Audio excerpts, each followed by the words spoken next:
hello' মই সিদ্ধাংশী and মই হৈছোঁ এজনী প্ৰফেশ্যনেল মেকআপ আৰ্টিষ্ট চ' মোৰ আজি এটা বুকিং আছিল আৰু মোৰ লগত আহিছে দেউতা আৰু এয়া টুৰিস্মিতা তাইও এজ এ মেকআপ আৰ্টিষ্ট মোক হেল্প কৰিবৰ কাৰণে আহিছে আজি আমাৰ লোকেশ্যন আছিল তিতাবৰ ফুলবাৰীত আৰু আমি গৈ লোকেশ্যন পালোঁ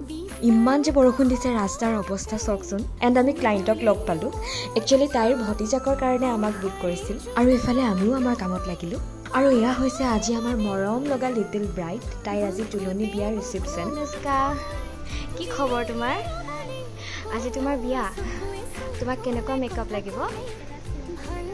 আৰু ইফালে মই মেকআপ ষ্টাৰ্ট কৰিলোঁ আৰু একেবাৰে চিম্পলত ৰাখিবলৈ ট্ৰাই কৰিছোঁ তাইৰ চুলিখিনি আচলতে একেবাৰে চুটি আছিল আৰু আমি তাতে বান এটা কৰিব চাইছোঁ এণ্ড তাইৰ ফাইনেল লুকটো হৈছে এইটো কেনেকুৱা লাগিলে জনাব এণ্ড তাৰপাছত আছিল দুটা পাৰ্টি মেকআপ ক্লাইণ্টৰ মুখত কিছুমান দাগ আছিল এণ্ড সেইকাৰণে তেখেতে পাৰ্টি মেকআপটো লৈছিল এণ্ড তেখেতৰ ফাইনেল লুকটো হৈছে এইটো এণ্ড তেখেত বিৰাট হেপী এণ্ড জানেনে ছেকেণ্ড পাৰ্টি মেকআপটোৰ অলপো ভিডিঅ' কৰিবলৈ নহ'ল বাট শেষত ফটোজ মই লগাই দিম এণ্ড আমাৰ অলম'ষ্ট কাম শেষ হৈছে এণ্ড আমি মেকআপ শেষ কৰিলোঁ আৰু আমি খাবও পালোঁ আৰু সকলোকে লগ পাই বিৰাট ভাল লাগিল কাৰণ এদিনেই লগ পাইছোঁ আৰু এদিনতে ইমান মৰম সঁচাকৈ বুজাবলৈ ভাষা নাই এণ্ড আজিৰ ফাইনেল লুক কেইটা এইকেইটা এণ্ড কেনেকুৱা লাগিছে জনাব thank you so' much for ৱাচিং মাই ভিডিঅ' বাই বাই